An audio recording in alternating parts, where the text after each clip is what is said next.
Corazón Argentino, idea, conducción, musicalización y producción general del programa a cargo del doctor Ricardo Nauwerk, médico especialista en cardiología y cardiólogo intervencionista.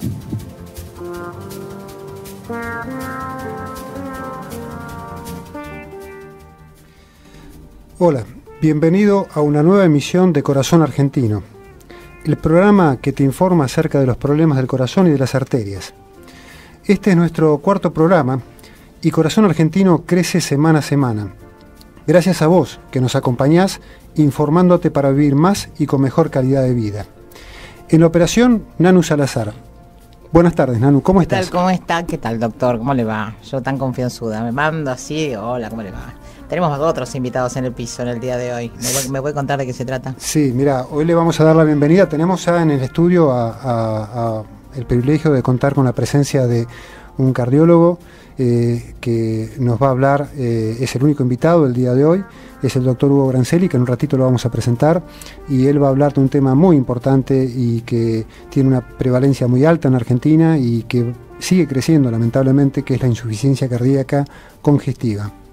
Y también te quiero presentar y darle la bienvenida a Corazón Argentino, a esta pequeña familia de Corazón Argentina, a Agustina, que es una colaboradora que se incorpora en el día de hoy al programa. Bueno, ¿qué tal, Agustina? ¿Cómo estás? Bueno, ya ha colaborado antes de llegar, ¿no? Enviándonos, musicalizando, ayudándonos a ponerle un poco de onda al programa y ponerle música, que no es tan fácil, ¿eh? Un poquito más moderno, ¿no? Sí, siempre que se busca gente joven, obviamente lo moderno sale solo. No tenemos que hacer esfuerzo. Bueno, y les quiero contar a vos que estás del otro lado, repercusiones que tuvimos del programa pasado. Realmente tuvimos dos visitas con el licenciado Diego Rivas, el kinesiólogo de la Asociación de Tenistas Profesionales, y el doctor Mario Fitzmaurice. Rivas nos dejó consejos muy claros con respecto a cómo evitar las lesiones en el tenis. Acordate que una buena entrada en calor, por lo menos unos 20 minutos antes de jugar, una buena técnica, que es lo que no todos tenemos, y un buen estado físico previenen la gran mayoría de lesiones que podemos tener, para no alejarnos de las canchas y poder seguir practicando este deporte que nos apasiona tanto. Y también la charla, más que charla, fue una clase del doctor Mario Fitzmaurice, a quien le mandamos un saludo, que nos habló de cómo podemos prevenir la muerte súbita en el deporte. Si haces deporte o vas a hacer deporte, es muy importante que hagas una consulta cardiológica responsable, y también nos explicó cómo funcionan estos aparatos que salvan vidas, algo tan simple, los desfibriladores automáticos externos, que te permiten salvar una vida. Esa es la idea, que puedas informarte y que puedas reclamar y exigir en tu club, en tu empresa, en lugares donde haya mucha gente, que se instalen estos aparatos. La capacitación para poder utilizarlos es muy simple. Estos dispositivos están diseñados para que los use la gente, que no sean médicos, y con una capacitación mínima podés aprender a utilizarlos y salvar una vida, tan importante como eso. Bueno, si querés comunicarte con nosotros, podés hacerlo a través de nuestro correo electrónico corazonargentino2014@hotmail.com. Y si no tuviste la posibilidad de escuchar los programas pasados, lo podés hacer directamente. Te vas a www.gacetamercantil.com y entras en el buscador, y ahí buscas infarto, obesidad, lesiones en el tenis, muerte súbita, y te encontrás con las notas publicadas que les hicimos a estos expertos. También podés acceder ingresando al Facebook, buscas mi nombre, Ricardo Nauwerk, Nauwerk, y accedés directamente al muro de Corazón Argentino, donde subimos el audio completo de todos los programas ya emitidos. Y vamos a darle comienzo a la cortina que va a presentar a nuestro prestigioso invitado del día de hoy. El programa de hoy lo vamos a dedicar a la insuficiencia cardíaca congestiva, y ya presentamos al doctor Hugo Grancelli. Cardiología con expertos, aquí se tratan los temas más relevantes de la especialidad, con prestigiosos invitados nacionales e internacionales. Bueno, estamos con el doctor Hugo Grancelli. Voy a presentarlo y después le voy a dar la palabra. El doctor Hugo Grancelli fue presidente de nuestra Sociedad Argentina de Cardiología, es el actual jefe de cardiología del Sanatorio Finoquieto, es un referente en el tema que vamos a tratar hoy en Corazón Argentino, en insuficiencia cardíaca, ha participado en todas las guías y consensos de insuficiencia cardíaca que publicó la Sociedad Argentina de Cardiología, y revisando un poco sus antecedentes, tiene más de 90 publicaciones de la especialidad en las revistas más prestigiosas de cardiología del mundo, entre ellas más de 40 artículos originales y editoriales en la Revista Argentina de Cardiología. Bienvenido a Corazón Argentino, Hugo. Es un inmenso placer que estés presente con nosotros. El placer de parte mía es doble, no solamente por tus antecedentes, por tu ser un prestigioso cardiólogo, apasionado del tema que vas a tratar hoy, sino que además fuiste muy importante en mi formación. Te conozco hace muchos años, cuando allá por el año 1985 ingresé a la residencia. Bienvenido a Corazón Argentino. Bueno, muchas gracias, Ricardo. Es un gusto estar con ustedes y poder participar en este programa. Bueno, y el tema de la insuficiencia cardíaca es algo muy amplio. Vamos a tratar de si vos padecés esta enfermedad o si conocés amigos o familiares que la tienen, es muy importante que escuchen este programa, porque el doctor Hugo Grancelli nos va a dejar reflexiones y recomendaciones muy importantes para poder mejorar la calidad de vida, disminuir las internaciones e inclusive intentar disminuir la mortalidad en una entidad que lamentablemente, Hugo, es muy prevalente en la Argentina y crece. En primer lugar, te quiero preguntar ¿cómo definirías la insuficiencia cardíaca? Bueno, desde el punto de vista práctico podemos decir que la insuficiencia cardíaca no es nada más ni nada menos que una deficiencia, una alteración en el trabajo del corazón. Pero tal vez podríamos recordar cómo funciona el corazón para poder explicar un poquito mejor de qué se trata. Recordemos que el corazón es una cámara que recibe sangre y expulsa sangre hacia todo el cuerpo, que tenemos una parte derecha del corazón que recibe la sangre del sistema venoso y la expulsa hacia los pulmones para recibir oxígeno. Esa sangre oxigenada llega al corazón izquierdo, que a su vez la expulsa para irrigar todos los tejidos y los órganos del cuerpo. Por supuesto que esa sangre oxigenada lleva nutrientes y es imprescindible para la vida y para la función de todo el cuerpo. La insuficiencia cardíaca entonces se puede dar por déficit en la llegada de sangre al corazón o por déficit en la expulsión de esa sangre. Perfecto, muy claro, Hugo. Y en ese sentido te quería consultar qué tipos de insuficiencia cardíaca, para que la gente entienda, porque hay distintos tipos, ¿no? Sí, la insuficiencia cardíaca puede ser un cuadro de presentación aguda o de presentación más crónica. La insuficiencia cardíaca aguda muchas veces implica un cuadro serio de cierta gravedad. La insuficiencia cardíaca crónica es más progresiva y en general puede ser mejor tratada. Por otra parte, puede haber insuficiencia cardíaca predominantemente derecha, con signos de retención de líquido. O sea, ahí falla el ventrículo derecho. Exactamente. Fundamentalmente con retención de líquido a nivel de las piernas, del hígado, y la falla izquierda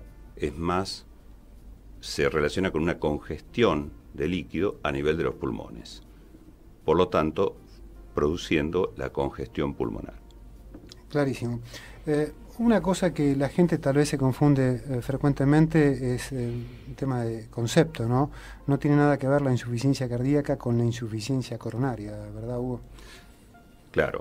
La insuficiencia coronaria en realidad es el déficit de irrigación al corazón que se produce a través de las arterias coronarias. Por obstrucciones en las arterias coronarias se produce dificultad en la irrigación en el tejido del corazón, que puede provocar infarto de miocardio o angina de pecho, el dolor característico del pecho. La insuficiencia cardíaca, en realidad, se produce, como decíamos, por déficit en el llenado del corazón o en la contracción del corazón, la contracción para eyectar sangre a todo el cuerpo. Y la insuficiencia cardíaca en general se caracteriza por que el organismo retiene líquido porque al no producirse una eyección adecuada, como un mecanismo de compensación comienza a retener líquido, favoreciendo la congestión en distintas partes. Ahí el riñón también se equivoca, ¿no? Claro, el riñón funciona como un órgano de compensación. Al tener menos irrigación, el riñón empieza a retener agua y sodio también, sal, que en conjunto conforman la congestión en distintos órganos. Fundamentalmente, como decíamos, en el hígado, en las piernas, en los miembros inferiores y en el pulmón. Es decir, que se afecta primariamente el corazón, pero es una enfermedad que termina afectando a todos los órganos. Sistémica que termina afectando todos los órganos. Por supuesto, cuando la insuficiencia cardíaca progresa, también afecta la función del riñón y lleva a la insuficiencia renal, se afecta la función del hígado y de distintos órganos en general. Te quiero preguntar, Hugo, ¿por qué crece la insuficiencia cardíaca, y sobre todo en nuestro país? ¿Cuáles son las causas que esta patología tiene cifras tan altas? ¿Cuáles son las cifras? ¿Cuánta gente está afectada por este problema? ¿Por qué crece? Bueno, en general la prevalencia de insuficiencia cardíaca es alta en todo el mundo. Aproximadamente un 2% de la población general padece de insuficiencia cardíaca. Esto significa que aproximadamente alrededor de 800.000 personas en nuestro país tienen insuficiencia cardíaca clínica. Las causas son variadas. Tengamos en cuenta que la insuficiencia cardíaca es la etapa final, muchas veces, de distintas patologías que afectan al corazón. Todo confluye en la insuficiencia Todo cardíaca. termina en el cuadro de insuficiencia cardíaca porque, como dijimos, es lo que afecta la función del corazón. Pero hay muchas causas, desde la enfermedad coronaria, como recién comentábamos, que produce infarto, tal vez no en un primer infarto, pero en la medida que se repiten infartos de miocardio, se va afectando el músculo cardíaco y se afecta la función de bomba de eyección de sangre. El corazón se va dilatando también. El corazón se va dilatando y pierde fuerza de contracción. También otra causa frecuente es la hipertensión arterial, que es muy frecuente, muy prevalente en la población general. Hay muchas causas, las valvulopatías, o sea, las enfermedades que afectan las válvulas del corazón, las cardiopatías congénitas, a veces de nacimiento. Y en Argentina el problema del Chagas. Y en la Argentina, por supuesto, el Chagas, que es una enfermedad endémica, bastante prevalente en ciertas regiones de nuestro país, que también en etapas avanzadas provocan insuficiencia cardíaca clínica. La insuficiencia cardíaca afecta más, o sea, al anciano. Sí, es una correcta información o observación, porque en la medida que nuestra población avanza en la sobrevida y tenemos más sobrevida, la población anciana se incrementa y la insuficiencia cardíaca también aumenta su prevalencia. Tengamos en cuenta que esta enfermedad es muy prevalente en enfermos por encima de los 60, 70, 80 años. A mayor edad, mayor probabilidad de tener insuficiencia cardíaca. Así que en la medida que nuestra población envejece, tenemos más insuficiencia cardíaca y esta es una enfermedad que crece en prevalencia. Y acá en la Argentina además tenemos otro problema, ¿no, Hugo? Que tenemos muchos argentinos, muchos pacientes con factores de riesgo modificables que no están controlados, ¿no? Sí, es correcto. En la Argentina, lamentablemente, tenemos una prevalencia de factores de riesgo de enfermedad arterial y, por ende, como dijimos, si hay enfermedad arterial y llevamos a enfermedad coronaria y a déficit de la contracción del corazón, vamos a tener mayor prevalencia de insuficiencia cardíaca. Y es así. En la medida que nosotros no cuidemos no hagamos prevención para disminuir la prevalencia de enfermedad arterial y otras enfermedades del corazón, vamos a tener más insuficiencia cardíaca. Es importante tener en cuenta que cuando hablamos de insuficiencia cardíaca hablamos de distintos estadios. Hay estadios iniciales donde en realidad lo único que tenemos es prevalencia de enfermedad que puede llevar al desarrollo de alteraciones en la función del corazón. Por ejemplo, hipertensión arterial, o diabetes, o enfermedad coronaria. En la medida que esas, claro, sin daño del corazón. En la medida que esas enfermedades progresan y empieza a haber daño de la función del corazón, sin insuficiencia cardíaca, hablamos de una etapa de disfunción o alteración de la función del corazón, pero que todavía no tiene insuficiencia cardíaca clínica. Esto progresa y nos lleva al desarrollo de la clínica de insuficiencia cardíaca, que se caracteriza por la congestión, por la retención de líquido en el organismo. Y ahí sí, ya tenemos la enfermedad clínica, y después tenemos la etapa muy avanzada, bastante avanzada, con mucha gravedad, que es el paciente en sus etapas más terminales, ¿no? Ahora vamos a volver, porque son los pacientes problemáticos, los pacientes más graves, los que tienen más internaciones, invalidez, peor calidad de vida, pero te quiero hacer una pregunta. Mucha gente, cuando ve gente joven que está con cuadros de insuficiencia cardíaca en situación de emergencia, ocurre muy frecuentemente en pacientes que están refractarios, es decir, que no responden al tratamiento y están internados y tienen que trasplantarse, están con corazones dilatados, y se habla de que tal vez sufrieron una miocarditis. Si nos podés explicar un poco qué es esa entidad brevemente y cómo se produce el daño. Sí, las miocarditis son procesos inflamatorios en el corazón, frecuentemente por problemas inmunológicos generados por una infección, por una afección viral. La miocarditis se puede dar en gente muy joven que, sin tener ningún antecedente cardíaco, de golpe, bastante agudamente, comienza con un cuadro de disfunción ventricular, de insuficiencia cardíaca, con retención de líquido, y uno no encuentra la explicación. En una persona que era totalmente sana y sin ninguna limitación días atrás. Estos cuadros inflamatorios del corazón se los llama miocarditis, y en general deben ser tratados precozmente, agudamente, y en la mayor parte de los casos tienen una buena evolución con una buena respuesta si son tratados adecuadamente.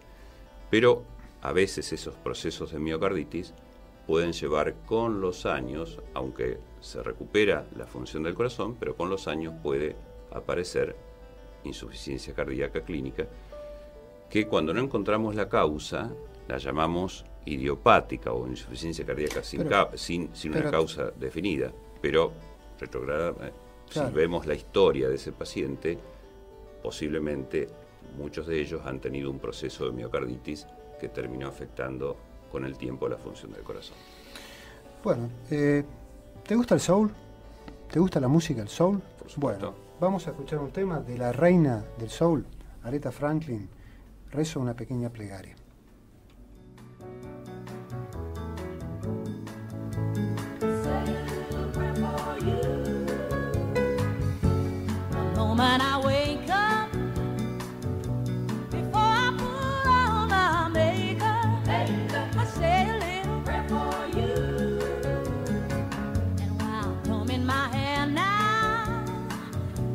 Wonderful.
continuamos con el tema de insuficiencia cardíaca congestiva con el doctor Hugo Brancelli, actual jefe de Servicio de Cardiología del Sanatorio Finoquieto, expresidente de nuestra Sociedad Argentina de Cardiología. Pero antes de continuar, Hugo, y entrar en el tema de diagnóstico, yo quería comentarte y tener tu opinión. Vos sabés que leí un artículo recientemente que se titula Cruzada para volver al toque humano.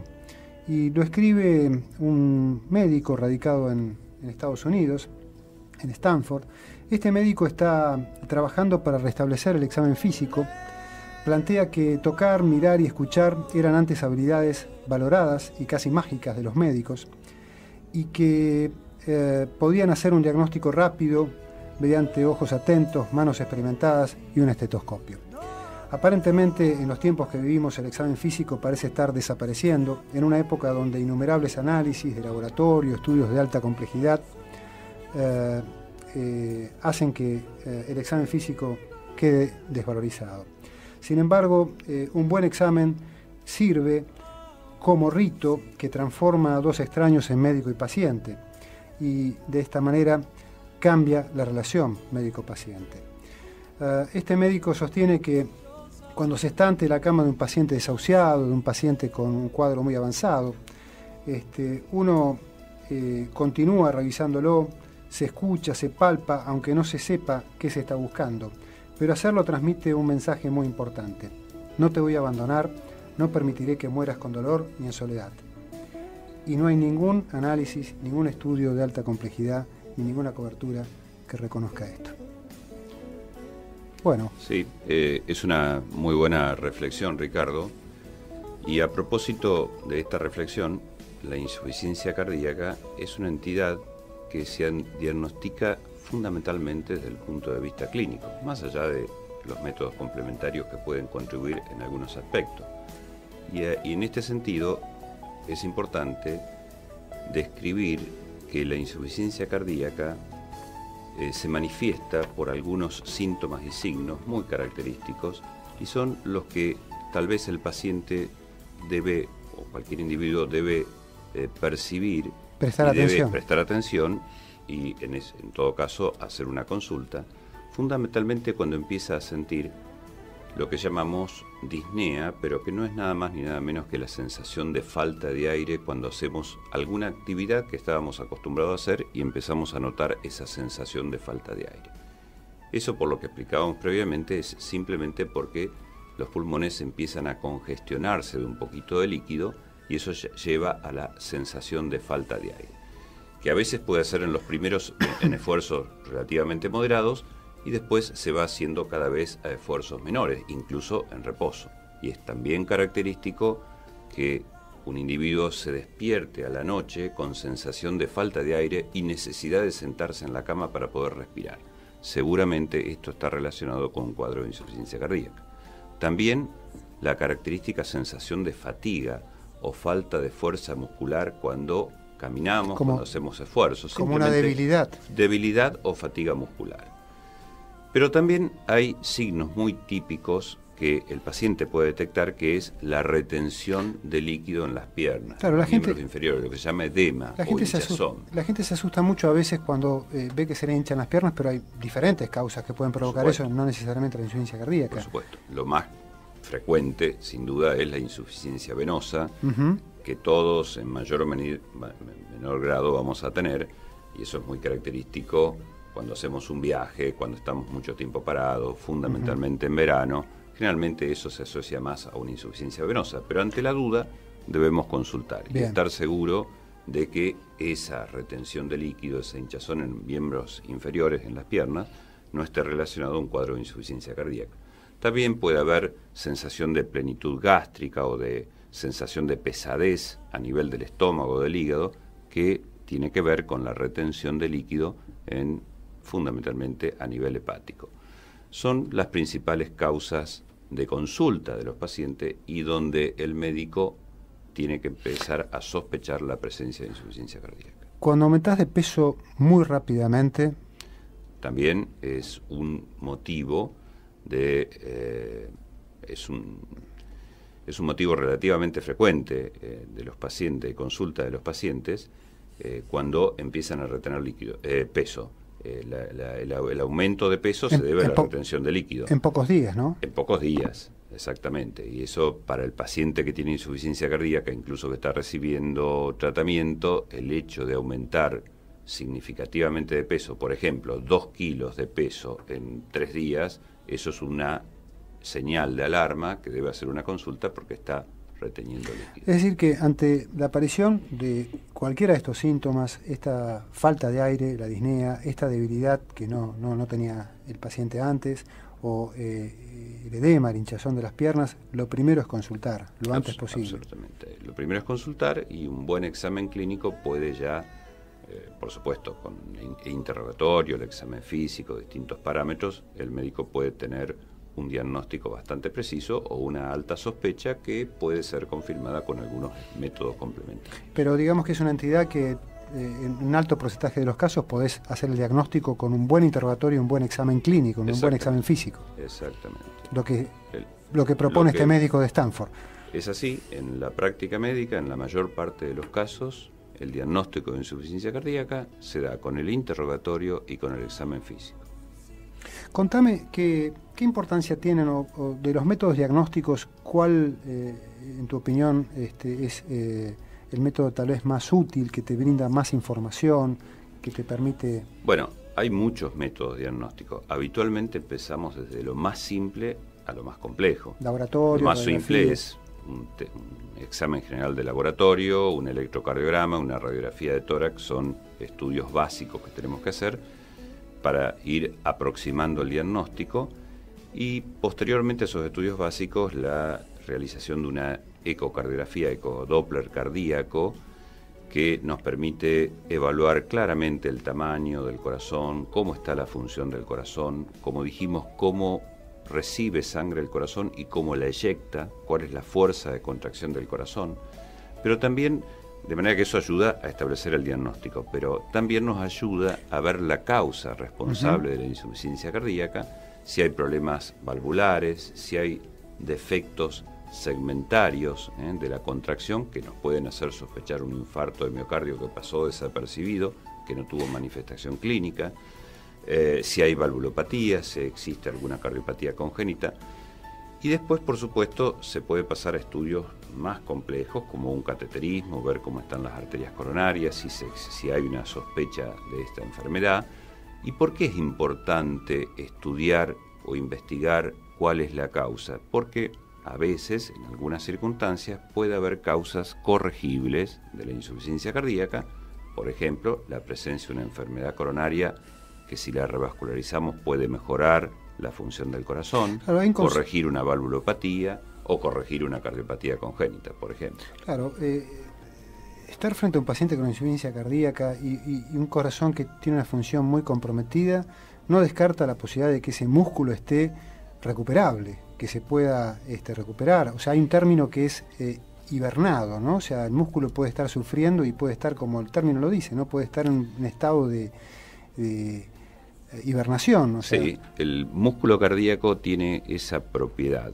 Cuando está exigido y sin buen aporte de sangre, porque hay una lesión coronaria, por ejemplo, el corazón o parte de los segmentos del corazón comienzan a contraerse más levemente, sin la fuerza de contracción que el corazón requiere, y a lo mejor eso puede producir insuficiencia cardíaca. O sea que el corazón se adapta a esa falta de irrigación o desirrigación insuficiente. Se va adaptando a eso se lo llama hibernación, y mejorando la circulación coronaria a través, por ejemplo, de una angioplastia o a través de una cirugía coronaria, puede ese músculo cardíaco mejorar.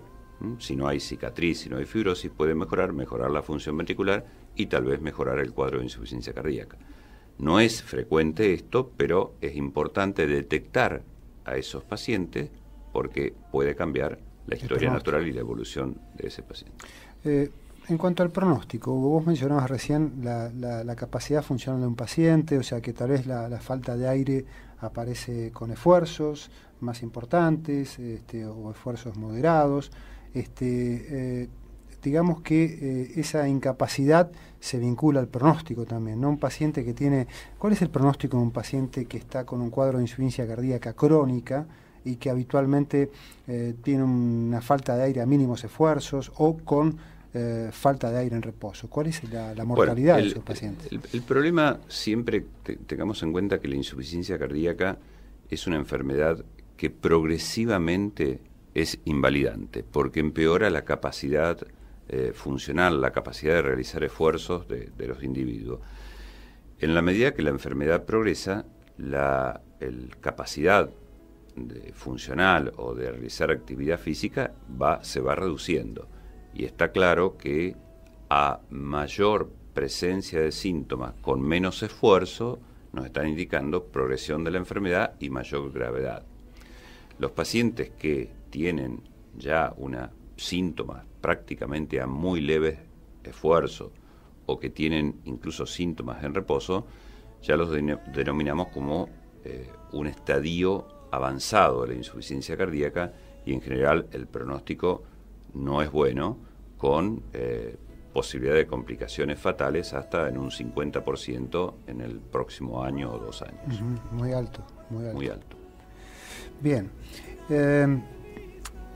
Frente a un paciente que ingresa con un cuadro de edema agudo de pulmón, es importante lo que vos decís, demostrar la posibilidad de encontrar causas que se puedan revertir. Hoy tenemos muchos métodos: la ecografía, la medicina nuclear y estudios más invasivos. La coronografía, ¿cuándo la indicarías en un paciente que sufrió un edema agudo de pulmón? Si vos se interna un paciente sin antecedentes, ingresa con un cuadro de edema agudo de pulmón, mejora con el tratamiento, a ese paciente, ¿qué estudios le harías? ¿Qué estrategia diagnóstica seguirías con ese paciente? Sí, depende mucho de las características de cómo se presentó el cuadro. Por ejemplo, muchas veces los edemas agudos de pulmón están relacionados a un pico de presión alta, y tal vez solamente controlando la hipertensión arterial podemos estabilizar el cuadro clínico y mejorar su evolución. Pero siempre que hay un edema agudo de pulmón es necesario sospechar la presencia de enfermedad coronaria asociada. Va a depender mucho de la edad del individuo, de su estado general y demás, si avanzamos hacia estudios invasivos. Generalmente, cuando hay un edema agudo de pulmón, la sospecha o descartar la presencia de enfermedad coronaria, habitualmente lo hacemos a través de un estudio invasivo. También se puede comenzar con estudios no invasivos, estudios de esfuerzo, como bien comentabas recién, lo que se llama ecocardiografía de esfuerzo o estudios radioisotópicos con cámara gamma.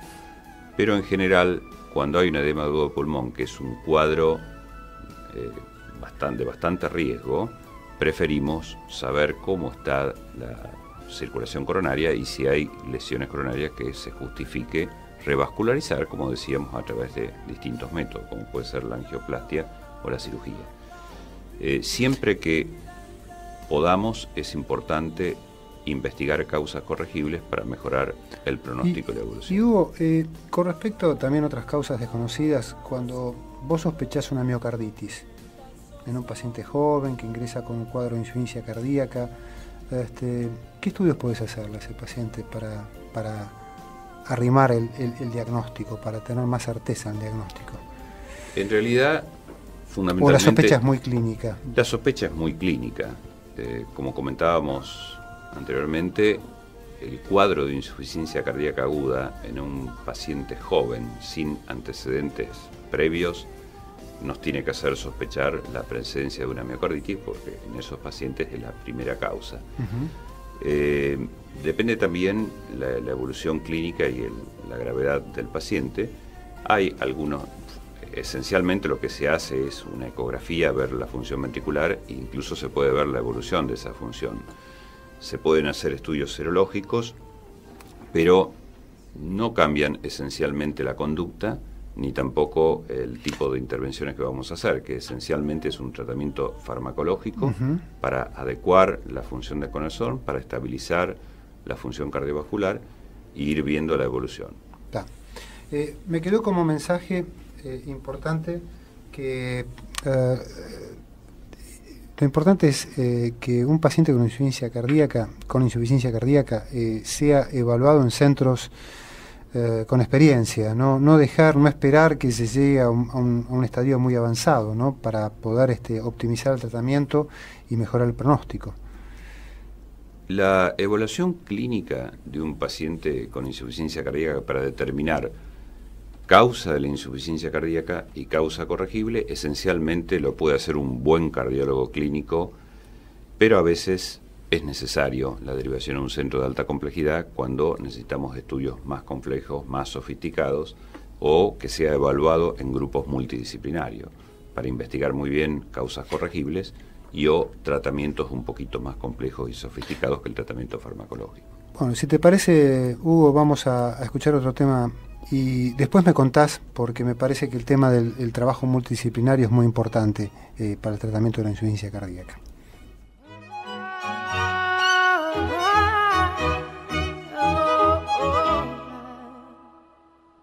We're 1,000 miles from comfort. We have traveled land and sea. But as long as you are with me, there's no place I'd rather be. I would away forever, exalted in the sea. As long as I am with you, my heart continues to beat. With every step we take, Kyoto to the bay, strolling so casually. We're different and the same, gave you another name, switch up the batteries. If you gave me a chance, I would take it. It's a shot in the dark, but I'll make it. Knowing the little hope, you can't shame me. When I am with you, there's no place I'd rather be. No, no, no, no place I'd rather be. No, no, no, no, no place I'd rather be. No, no, no, no, no place I'd rather be. We set out on a mission to find our inner peace, make it everlasting, so nothing's incomplete. It's easy being with you, sacred simplicity. As long as we're together, there's no place I'd rather be. With every step we take, Kyoto to the bay, strolling so casually. We're different and the same, gave you another name, switch up the batteries. If you gave me a chance, I would take it. It's a shot in the dark, but I'll make it. Knowing the little hope, you can't shame me. When I am with you, there's no place I'd rather be. No, no, no, no place I'd rather be. No, no, no, no, no place I'd rather be. No, no, no, no, no place I'd rather be. When I am with you, there's no place I'd rather be. Yeah. Llegamos al último bloque. Vamos a hablar del tratamiento de la insuficiencia cardíaca. ¿Cuál es el objetivo, Hugo? Fundamentalmente, el objetivo del tratamiento es buscar la mejoría del paciente, que el paciente se sienta mejor. Como comentábamos, la insuficiencia cardíaca provoca estos síntomas de sensación de falta de aire que limitan la actividad física, y el primer objetivo del tratamiento es lograr que el paciente se sienta mejor, que mejore su capacidad de esfuerzo, su movilidad y demás. Esto obviamente trae implícito una mejoría en la calidad de vida, por eso siempre decimos que buscamos mejoría en la calidad de vida. La estabilidad clínica, o sea, evitar que el paciente se descompense, porque la insuficiencia cardíaca tiene una historia natural, una evolución en el cual los episodios de descompensación, esto significa que se retiene tanto líquido que ya el tratamiento farmacológico no es efectivo y hay que hospitalizar al paciente para administrar tratamiento por vía endovenosa. Eso es un episodio de descompensación que habitualmente requiere hospitalización. Entonces, uno de los objetivos del tratamiento más importante es evitar que el paciente se descompense o en todo caso agarrarlo en estadios muy iniciales, porque ajustando tal vez la medicación por vía oral podemos evitar la hospitalización y el tratamiento endovenoso. Y por supuesto, el objetivo también que tenemos es mejorar el pronóstico y la sobrevida. El porcentaje de reinternación de estos pacientes es muy elevado. Sí, es una de las principales causas de hospitalización, fundamentalmente en personas por encima de los 60-65 años, porque las descompensaciones son muy frecuentes. Por eso, uno de los objetivos más importantes es favorecer la estabilidad clínica, evitar estos episodios y de esta forma, sin duda, mejoramos la calidad de vida. ¿La depresión forma parte de este problema? Bueno, es frecuente la depresión en pacientes con insuficiencia cardíaca por múltiples razones. Está claro que la insuficiencia cardíaca afecta la calidad de vida de manera que hay condicionantes para favorecer los cuadros depresivos y con el incremento de la edad incrementan los cuadros depresivos y también incrementa la insuficiencia cardíaca, o sea que hay muchas relaciones.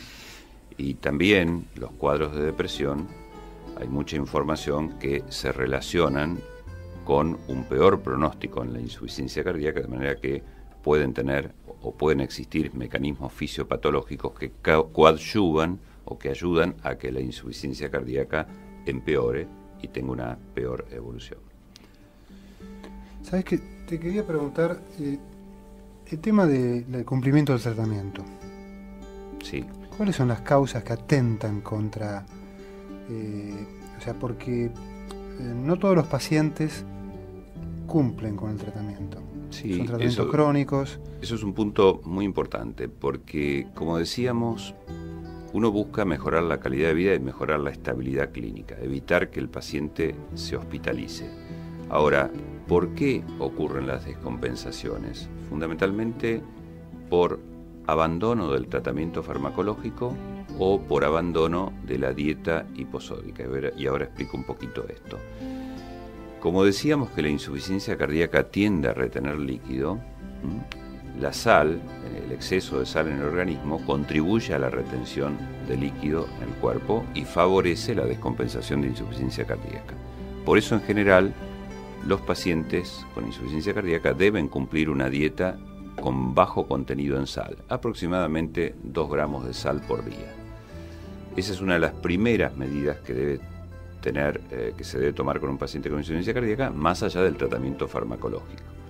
Tenemos muchos diversos fármacos que mejoran el cuadro clínico y favorecen la estabilidad y mejoran incluso la sobrevida. De manera que hay que establecer en cada enfermo cuál es el tipo de fármacos, diuréticos, vasodilatadores y demás para estabilizar el cuadro. Y luego lograr que el paciente tome crónicamente esa medicación, porque la principal causa... Toman muchos medicamentos estos pacientes, Hugo, ¿no? Sí, habitualmente 5 medicamentos o más. Puede haber pacientes que pueden requerir más medicamentos. Hay diversos medicamentos que pueden producir beneficio en el paciente y que lo requieren para favorecer esta mejor evolución. Y como decíamos, el abandono del tratamiento, a veces disminuir la cantidad de diuréticos que está tomando puede ser suficiente para que uno se descompense. De manera que cumplir con la dieta una transgresión, o sea, se va a una reunión y come lo que no tiene que comer y puede justificar una internación. Sí, a veces 1 o 2 comidas con alto contenido de sal pueden ser suficientes para descompensar a un paciente. O suspender los diuréticos por 1 o 2 días pueden ser suficientes para descompensar a un paciente. De manera que esas medidas son fundamentales. Mantener adherencia a la dieta y al tratamiento. El cumplimiento de adherencia es el cumplimiento de la medicación. Adherencia es el cumplimiento. ¿Y cuáles son las cosas que se pueden hacer para optimizar, para aumentar Lo importante, ese cumplimiento? Lo importante es conversar mucho con el paciente, que el paciente comprenda la importancia de cumplir con estas pautas. Existen lo que nosotros llamamos, y por eso es importante que cada individuo y todo su núcleo familiar también lo comprenda muy bien, existen lo que se llaman pautas o medidas de autocuidado, que son esencialmente cumplir con la dieta, cumplir con la medicación, pero también educar al paciente, pero también que el paciente esté bien entrenado en detectar las primeras manifestaciones de retención de líquido o de congestión. ¿Cómo? Pesándose todos los días. Si el paciente todos los días se pesa en ayunas, ese es el peso básico que debe tener, y si nota incrementos, como comentábamos previamente, de, por ejemplo, 2 kilos en 2 o 3 días, eso nos está indicando claramente que hay un aumento brusco del peso por retención de líquido. Nadie engorda esa cantidad en tan poco tiempo. Eso es una pauta, o por ejemplo, detectarse edemas en los miembros inferiores, en las piernas. Ya eso debe ser un motivo de alarma para avisar al médico, y muchas veces simplemente cambiando la dosis, incrementando la dosis de diurético, podemos evitar una descompensación y la hospitalización del paciente. Ahora, si no tenemos estas pautas de cuidado, es posible que avisamos tarde y la descompensación es mayor y ya requiere hospitalización y tratamiento por vía endovenosa. Hay pacientes que, los pacientes con insuficiencia cardíaca avanzada, que son los pacientes más problemáticos y los pacientes más complejos, o sea, donde puede haber indicaciones de otros tratamientos más complejos, ¿no? Pueden requerir dispositivos más complejos. Sí, hoy existen diferentes métodos terapéuticos más complejos que son muy específicos para determinados pacientes, como son los tratamientos de marcapaseo o resincronización para mejorar la dinámica de contracción y de funcionamiento del corazón, o los desfibriladores en pacientes que tienen alto riesgo de arritmia, de tener episodios de muerte súbita, pero también en los estadios más avanzados el trasplante cardíaco, que es una terapéutica también reservada para casos particulares de determinada edad y determinada condición clínica general. Todos esos tratamientos forman parte de lo que hoy disponemos en la medicina, pero es importante aclarar que esas estrategias de tratamiento no son para todos los pacientes, sino que hay que definirlos puntualmente en pacientes particulares, por ejemplo, en determinadas condiciones. A ver, brevemente, o sea, un paciente que tenga indicación de estos dispositivos, un cardiodefibrilador implantable, ¿qué condición debería tener? ¿Cuáles son? ¿Cuál es la indicación absoluta? Fundamentalmente, como decíamos, tener riesgo de muerte arrítmica, que el paciente esté en óptimo tratamiento farmacológico, es la primera condición que tenemos que tener, que no esté en un estadio muy avanzado de la enfermedad, porque el desfibrilador no va a cambiar la historia natural, y por supuesto que no tenga una edad muy avanzada o enfermedades asociadas que son muy frecuentes en los pacientes de insuficiencia cardíaca, como insuficiencia renal, enfermedades pulmonares muy avanzadas y demás, que condicionen su pronóstico por otra causa, de manera que el desfibrilador no va a mejorar la sobrevida en esos casos. O sea que los programas estos de manejo con la educación y un seguimiento muy cercano, inclusive yo vi que participaste en varios estudios analizando la importancia que inclusive cuando se suspendían esos seguimientos telefónicos, los beneficios continuaban en el tiempo, ¿no? Exactamente.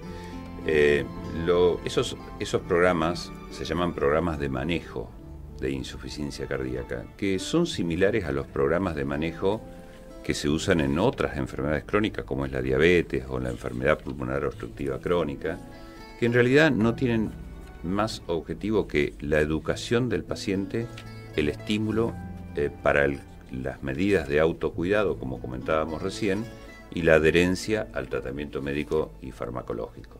se pueden implementar distintos sistemas de programa de manejo.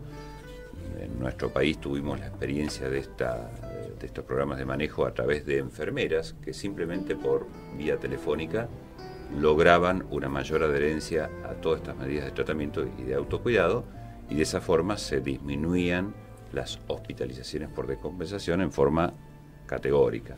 De manera que, pero bueno, uno puede implementar en parte estas medidas con una buena educación al paciente, tomando su tiempo en la consulta médica, para que es algo tan formar, complicado, educar, ¿no? Y explicar. Claro, cuando las cosas se hacen bien, con tiempo, con paciencia, y el paciente comprende la importancia de estas medidas de autocuidado y la importancia de tomar adecuadamente los medicamentos, de no interrumpirlo, esto realmente contribuye significativamente a mejorar su evolución y su pronóstico.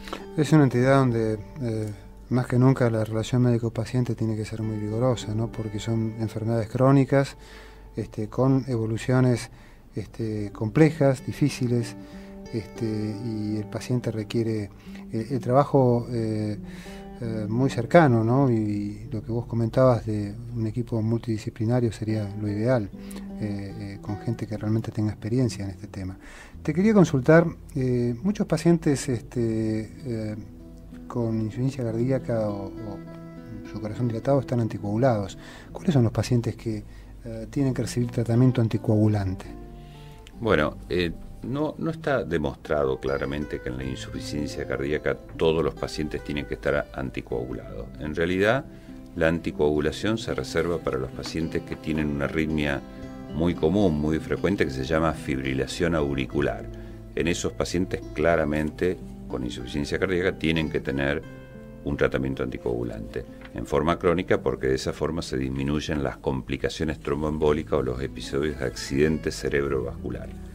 También todo paciente que ha tenido o trombosis venosa profunda, al menos por un tiempo prolongado, o antecedentes de una embolia de pulmón. Esos casos no hay discusión. Pero no todos los pacientes con insuficiencia cardíaca tienen que tener tratamiento anticoagulante. Antes era mucho más, era distinto, ¿no?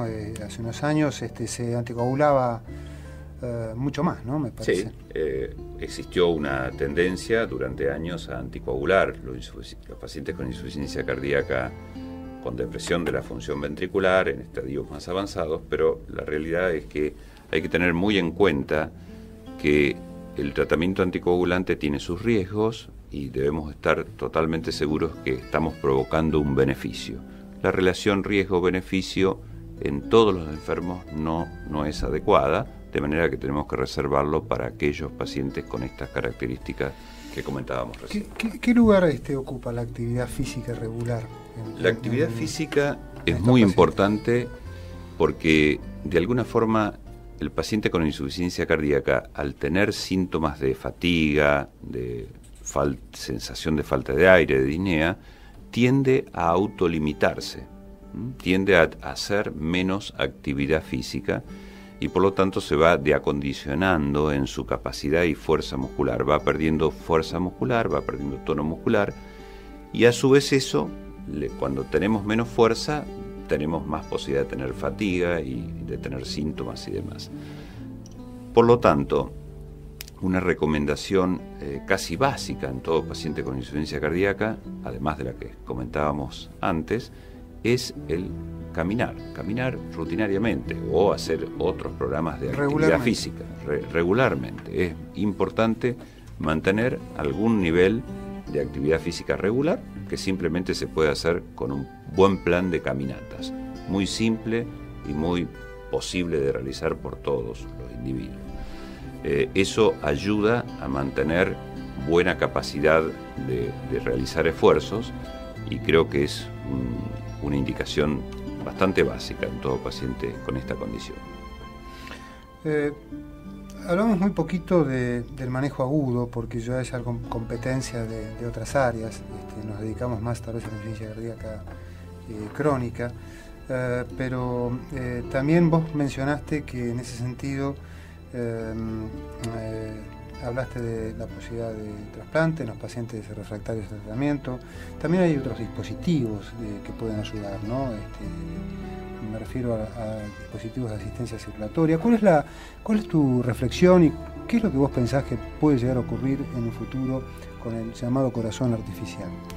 Bueno, los dispositivos de asistencia circulatoria vienen ya de larga data en la cardiología y sin duda se han logrado avances muy importantes en los últimos años con dispositivos más modernos y demás, pero es una tecnología de muy alto costo y muy sofisticada que existe en muy pocos lugares y muchas veces se lo utiliza casualmente como una asistencia, como puente al trasplante cardíaco. Existe la posibilidad también de hacer un tratamiento de asistencia circulatoria con estos dispositivos en forma definitiva, pero en nuestro país estamos muy limitados con este tipo de estrategias porque son de alto costo y no tenemos disponibilidad para utilizarlos en forma masiva.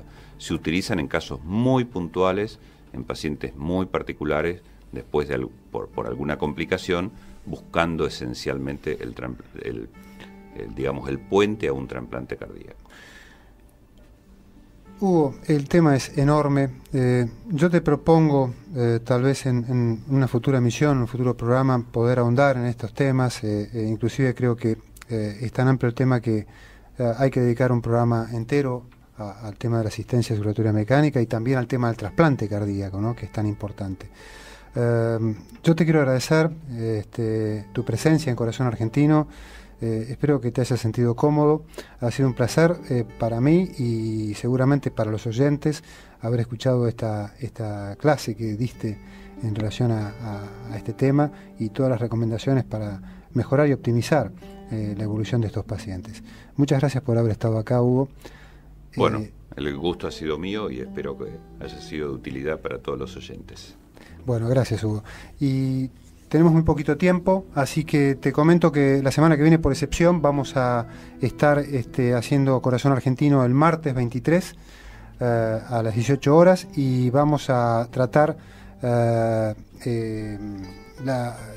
programa se va a basar en las intervenciones cardíacas, cardiología intervencionista, y comprometió su presencia el doctor Oscar Méndez, que es el actual jefe del Departamento de Cardiología Intervencionista de la Fundación Favaloro. Bueno, cuídate, que tengas un buen fin de semana, cuida tu corazón, hace deporte en forma responsable y gracias por acompañarnos y difundir esta idea para que los argentinos podamos vivir más y con mejor calidad de vida.